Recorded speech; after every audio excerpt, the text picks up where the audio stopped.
नमस्कार लाडक्या बहिणींनो. आजचा व्हिडिओ खूप महत्त्वाचा आहे, कारण सध्या लाडकी बहीण योजनेमध्ये एक मोठा बदल दिसतो आहे आणि तो म्हणजे नाव कट होण्याची प्रक्रिया सुरू झाली आहे.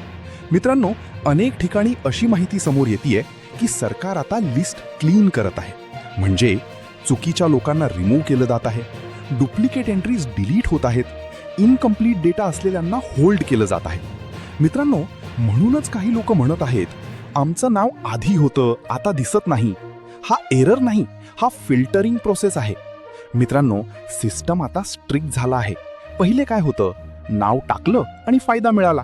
आता काय होतं, फुल व्हेरिफिकेशन मगच फायदा. म्हणूनच तुम्हाला काय करायचं आहे, तुमचं नाव लिस्टमध्ये आहे का चेक करा, KYC कंप्लीट ठेवा, बँक अकाउंट ॲक्टिव्ह ठेवा. मित्रांनो, छोटा मिसमॅच देखील तुमचं नाव लिस्टमधून काढू शकतो, म्हणून सावध रहा. आजचा व्हिडिओ इथे संपतो.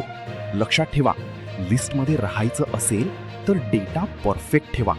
धन्यवाद.